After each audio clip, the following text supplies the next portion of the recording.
Arriving at coordinates on the left.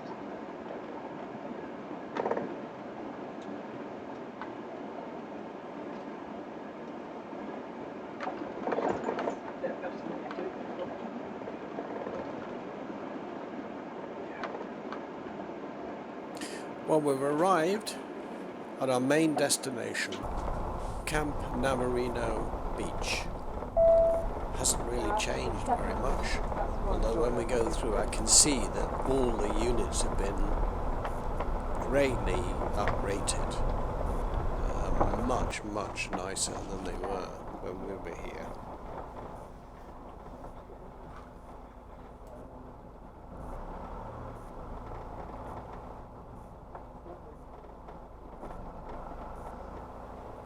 Well, when you arrive at your pitch, there's always the decision of which way you're going to park the van, either forwards or backwards, right or left. And that's our pitch at the moment, but I think we should reverse in. Annette wants the big window so as you can see the ocean from the window, but actually I think where the canopy is, the awning, I think I'd rather be sitting closer to this space here. But we'll see. I'm not bothered. I always carry a bow saw, and believe you me, that came in very handy to cut down those trees.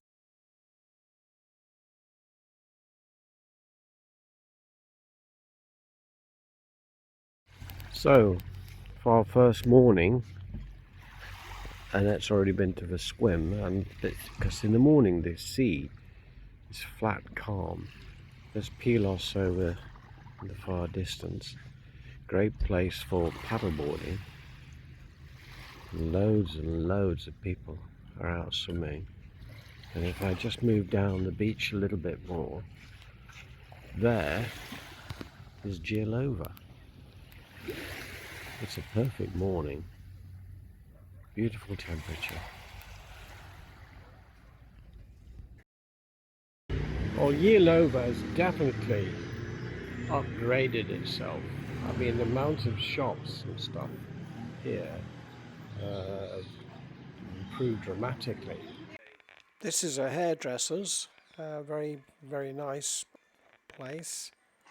And next door, this is a very nice gallery. But look, that picture there with the boats, that's £15,000. The restaurants are still the same, but they've all gone really catering for a much richer clientele. But this is a lovely shop here. This is still held by the family that we've known for a long time. They used to make their own olive oil, but they use it for themselves now. I think they said they use 100 litres. Then of course you have the front here, which is just full of restaurants all along the front. It's a really delightful place.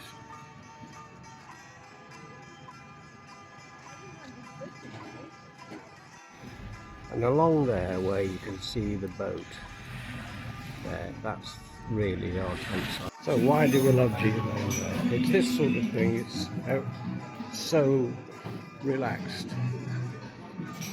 Such a beautiful view.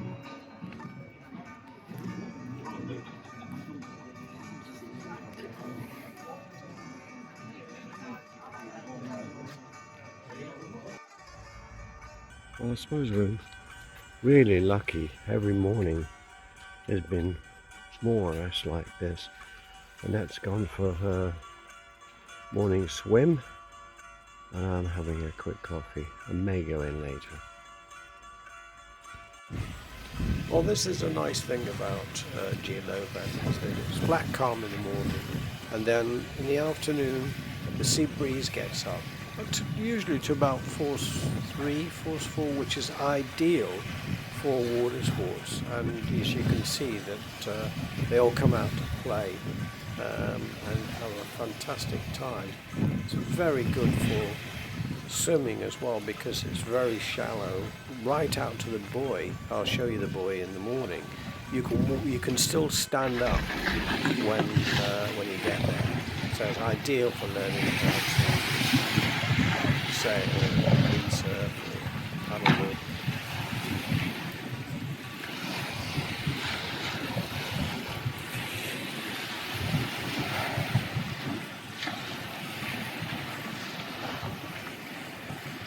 Well, as you can see, you've got all sorts of standards. This guy really struggled, but there's lots of others who just flying up and down the bay.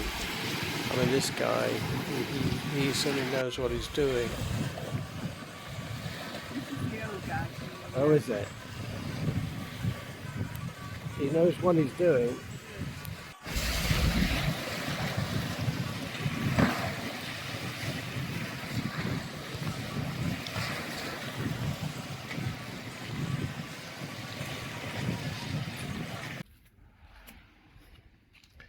Well, I have to capture this spot because it is You just can't capture perfect, isn't it? Absolutely.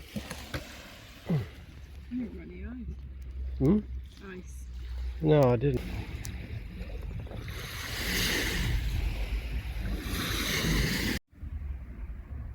Perfect. This is one of our favourite bars actually. Used to go there most evenings for a drink, and this gives you some idea of how the restaurants operate in the evening. It's a very lively place. Even in October it was very busy. And there's so many restaurants to choose from. Well, this is what it's like at night. This is where we've just eaten. But all along here, and there's my little beauty. Hello, darling. And of course, we ate at Chez Nous, which is a very, very good restaurant.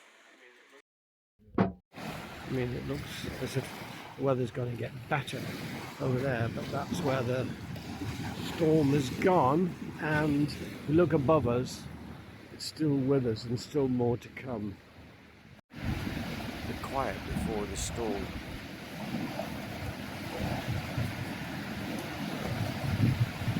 Almost all of the time we had really good weather, but when it did storm, it really let rip. Just had the almighty crack of thunder, missed it. Bloody hell, lightning and thunder. Very close. Well, it's directed overhead, really.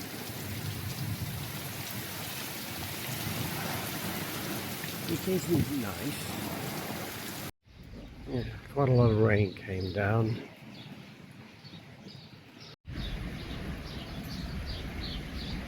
Walk back to our site. This once lovely sunny area is now flooded. It really, really rained. There's one thing the Greeks do well, and that's storms. Boy, when it rains, it really rains. And look, it's flooded the campsite, and it now looks like a little duck pond.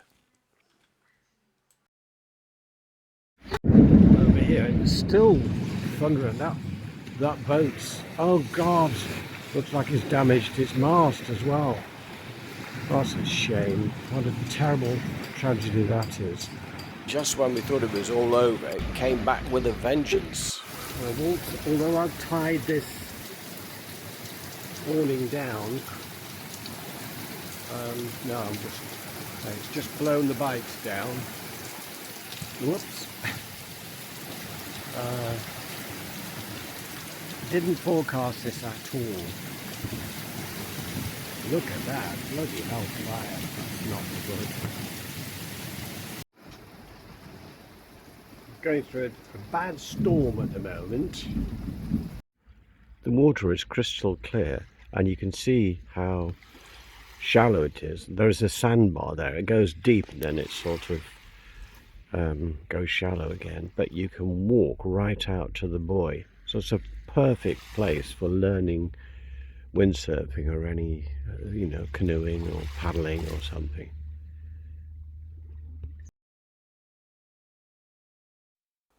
If you look to the right over there, those new buildings on the far right, nothing was there 7 years ago. And it's a brand new holiday complex, very, very plush. We took a visit there and had coffee, had a look round. There was hardly anybody there. It had only opened in the summer, and it's full of beautiful shops, cafes, restaurants, but almost completely empty. I don't know what's going to happen with it. I mean, these shops were stocked to the full. Very elegant, as you can see.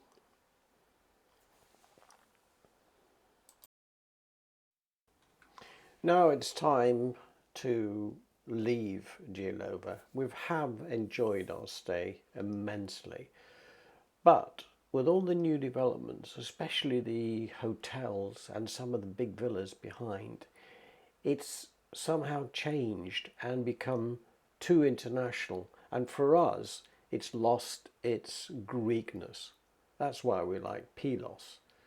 I mean, you can't do much with those narrow roads, much to my annoyance at times, but it is a very typical Greek town and it's got a lot of charm. Anyway, we're on our way home and we're going to stop off Ionian Blue, which is a campsite that's been recommended to us.